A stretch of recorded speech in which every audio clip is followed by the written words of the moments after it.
En manchette aujourd'hui, 2 incendies suspects sont survenus cette nuit à la Sarre et le bilan routier s'est amélioré durant les vacances de la construction. Le TVA Nouvelle Midi commence maintenant.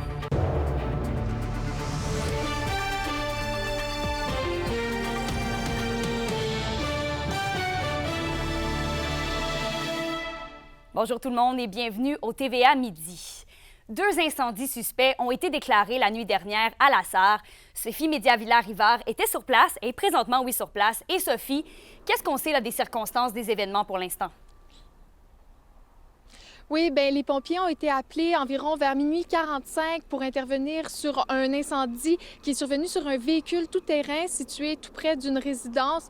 L'incendie a été rapidement maîtrisé. Là. Le chef du service incendie de la Sarre, Luc Godreau, me disait qu'une vingtaine de pompiers ont été déployés. Et à ce moment-là, il y a un citoyen qui est venu les voir pour les avertir qu'il y avait un deuxième incendie qui avait été repéré sur la toile de Mégadôme à quelques rues là, de là. Donc, les pompiers se sont déplacés. Puis encore une fois, l'incendie a été maîtrisé assez rapidement. Les dégâts sont minimes. Vous allez pouvoir le constater sur les images.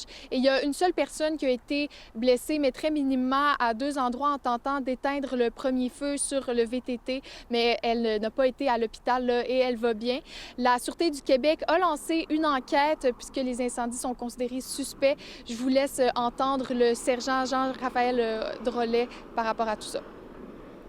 Ce sont 2 événements qui se sont produits à 2 endroits différents, mais que l'on considère comme étant suspects. Donc, il y a une enquête actuellement du côté de la Sûreté du Québec, les enquêteurs qui font actuellement leur travail. Il y a eu aussi la présence d'un technicien en scène d'incendie dans les dernières heures pour analyser les scènes. Pour le moment, on ne peut pas faire de lien entre ces 2 événements qui se sont produits la nuit dernière et les autres événements, incendies qui se sont produits dans les dernières semaines, les derniers mois ici à la Sarre.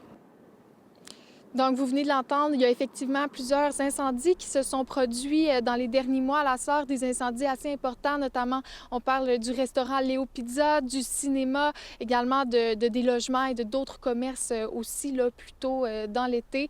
Donc, le sergent Drolet explique bien qu'il n'y a aucun lien en ce moment qui peut être fait entre les événements de cette nuit et ces incendies. Donc, il invite les citoyens à ne pas faire d'amalgame ou de rumeurs là, par rapport à tout ça. Là, il n'y a vraiment rien qui porte à croire que c'est relié. Merci Sophie. On va certainement continuer de suivre l'enquête dans les jours à suivre. Un feu de forêt s'est déclenché dans le secteur du lac Roger au Témiscamingue. Il a débuté il y a 3 jours en raison de la foudre. La Sopfeu a également signalé un autre incendie en Jamésie, près du lac Valmont, qui s'est lui aussi déclenché en raison de la foudre.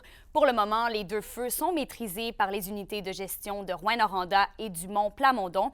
Et actuellement, le danger d'incendie est très élevé à Rouyn-Noranda, élevé au Témiscamingue et modéré à Val-d'Or et Sainte-Terre. Les accidents mortels sur les routes de la région et dans la province ont diminué durant les dernières vacances de la construction comparativement aux étés derniers. Et Félix, d'ailleurs, quels sont les chiffres? Eh bien, Kémilia, selon les données provisoires, il y a cette année 15 décès sur l'ensemble du territoire québécois comparativement à 22 l'an dernier et c'est 19 en moyenne dans les dernières années. En Abitibi-Témiscamingue, il n'y en a pas eu cette année, mais il y en a eu 2 l'été dernier. Mais le CAA et la SAAQ insistent sur le fait que l'on se trouve toujours dans les 75 jours les plus meurtriers, soit entre la Saint-Jean-Baptiste et la Fête du Travail. En Abitibi-Témiscamingue, l'été dernier, 24% des accidents annuels s'étaient passés durant cette période-là et la SAAQ m'a mentionné que, selon elle, la baisse des accidents cette année serait due potentiellement à la présence des agents de la Sûreté du Québec qui étaient accrus sur les routes de la province précédant les semaines de la construction. Avant les vacances de la construction, il y a eu un appel à la prudence, je dirais, généralisée, là, autant de notre part que du côté de CAA Québec ou de la Sûreté du Québec. Donc, il y a eu de la sensibilisation. Il y a eu aussi une présence policière. Là, entre autres, la Sûreté du Québec avait annoncé être très présente sur les routes durant cette période-là. La présence policière va faire que ça va parfois inciter, et souvent inciter les conducteurs à un peu plus de prudence et à des comportements moins risqués. En terminant, Kémélia, ce ne sont pas tout le monde qui ont pris leurs vacances au moment où on se parle. Donc, CAA et la SAAQ appellent le public à la vigilance et à la prudence. D'ailleurs, je vais vous revenir avec un reportage complet sur le dossier au TVA 18h ce soir. Merci, Félix. La question du jour TVA, une présentation de Mobilier Bélan qui vous offre depuis plus de 50 ans un service de qualité et un grand choix de matelas, mobilier, électro au prix compétitif que vous recherchez. Et à la question du jour, on vous demande, avez-vous récemment été témoin de comportements dangereux sur la route? Pour voter et commenter, rendez-vous au tvaabitibi.ca.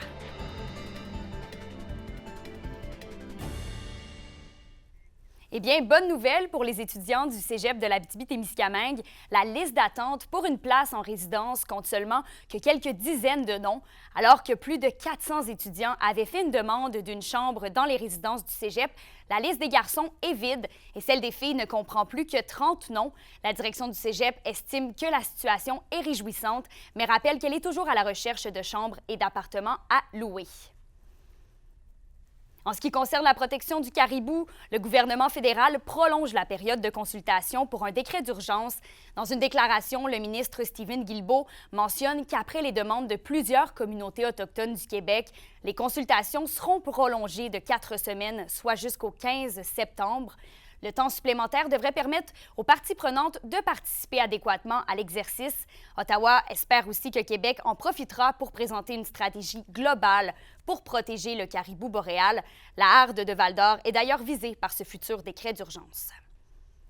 Et dans le monde environnemental, une formation sur les bienfaits de la bande riveraine est présentement en cours à Rouyn-Noranda.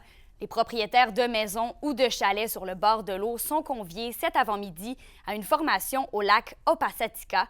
L'objectif est d'en apprendre davantage sur l'importance de la bande riveraine pour un milieu naturel, notamment sur le contrôle de l'érosion et l'amélioration de la qualité des cours d'eau. Et maintenant, on se déplace au Témiscamingue, puisqu'une rupture de service en eau potable est à prévoir à la Verlechère-Anglier. C'est que la municipalité procédera demain au nettoyage et à la maintenance des bassins d'eau potable du secteur La Verlechère. La coupure d'eau potable se fera approximativement de 8h à 17h. La municipalité invite donc les citoyens du secteur à faire des réserves d'eau pour cette journée et de faire bouillir l'eau jusqu'à un avis contraire. Il n'est d'ailleurs pas recommandé de faire la lessive pour une période de 24 à 48 heures à partir du lendemain suivant les travaux. Et sur un tout autre sujet, la fonderie Horn est mise à l'amende pour avoir déversé des eaux toxiques. Selon la presse, depuis le mois de mai, c'est 2 sanctions qui ont été imposées par le ministère de l'Environnement à Glencore Canada, propriétaire de la fonderie Horn. Alexandre Cabana nous explique. Le 6 mars dernier, le ministère de l'Environnement a fait des tests sur l'affluent NO12 qui se jette dans le ruisseau Ossisco, qui se jette dans le lac Rouyn, juste ici. La toxicité pour la vie aquatique y a été déclarée comme aiguë. Résultat, une sanction maximale de 10 000 a été attribuée à la fonderie Horn le 26 juin dernier. Ça ne date toutefois pas d'hier que la fonderie peine à respecter les normes de toxicité contenues dans ses eaux usées. Glencore était pourtant tenu de respecter la norme de 1 unité de toxicité aiguë avant le 31 décembre 2023, selon l'autorisation ministérielle délivrée le 16 mars 2023. Selon les dires de l'entreprise au quotidien La Presse, la haute toxicité retrouvée dans l'échantillon analysé demeure inexplicable, malgré les recherches exhaustives effectuées à cet égard. Glencore jugerait ce dépassement difficilement explicable et considère qu'il s'agit d'un cas isolé qui nécessite des investigations. Un cas isolé. Pourtant, pas plus tard que le 4 juin dernier, la fonderie Horn avait aussi été sanctionnée pour cette fois-ci avoir dépassé le taux de toxicité dans l'affluent qui se déverse dans le lac Pelletier, cette fois-ci au sud de la ville. La presse nous apprend toutefois que la multinationale a indiqué avoir remis au ministère un nouveau plan d'action sur l'enjeu des eaux usées toxiques le 30 juin dernier. Nous avons lancé la fonderie Horn et le ministère de l'Environnement, mais n'avons pu avoir de réponse dans les délais. Alexandre Cabana, RNC Nouvelles, à Rouyn-Noranda. La troupe à cœur ouvert dévoile un bilan exceptionnel pour leur production d'été, dernier embarquement au paradis. Ce sont près de 3 500 spectateurs qui ont assisté à l'une des 12 représentations lors des dernières semaines. Ce spectacle hommage au Paradis du Nord a su attirer des visiteurs des 4 coins du Québec, de l'Ontario et même de la Floride au cours des prochains mois, oui, la troupe prévoit créer d'autres projets en formule cabaret pour des productions plus intimes. Et c'est un succès pour la 34e édition de l'Omnium Veilleux Caron Cobic-Nollet. C'est du moins l'avis de l'organisation qui a reçu la participation de plus de 170 personnes de toute la région. C'est vendredi dernier que les participants se sont rassemblés au club de golf Loiselet d'Amos. L'activité dédiée à venir en aide aux organismes sportifs d'Amos et de la région a remis 20 000 $ à 4 organisations. C'est donc le Fonds de l'athlète de l'Abitibi-Témiscamingue, les Forestiers d'Amos, la Fondation Kodiak et le Club de ski de fond d'Amos qui vont être épaulés par les sommes amassées. Et c'est maintenant au tour de la ville de Rouyn-Noranda de saluer le parcours inspirant de la cycliste originaire de la municipalité, Olivia Barry. Malgré que la course de dimanche dernier ne se soit pas déroulée comme prévu en raison d'une chute devant elle, la ville souligne sa détermination et son courage. Selon le Conseil, cette dernière est une inspiration pour les jeunes sportifs de Rouyn-Noranda. La ville lui souhaite d'ailleurs bonne chance pour le Tour de France féminin prévu le 12 août prochain et pour les championnats du monde. À la météo aujourd'hui, on en profite. Tant en Abitibi qu'au Témiscamingue, c'est généralement ensoleillé avec des températures de 22 degrés. Et pour ce soir et cette nuit, en Abitibi, on attend quelques nuages avec un minimum de 8 degrés. Et même scénario au Témiscamingue avec un minimum de 9 degrés. Merci d'avoir été avec nous ce midi. Si vous souhaitez revoir nos reportages ou les bulletins de nouvelles, vous pouvez tout retrouver sur YouTube et X TVA Abitibi-Témiscamingue. Là-dessus, je vous souhaite une excellente journée et on se retrouve plus tard.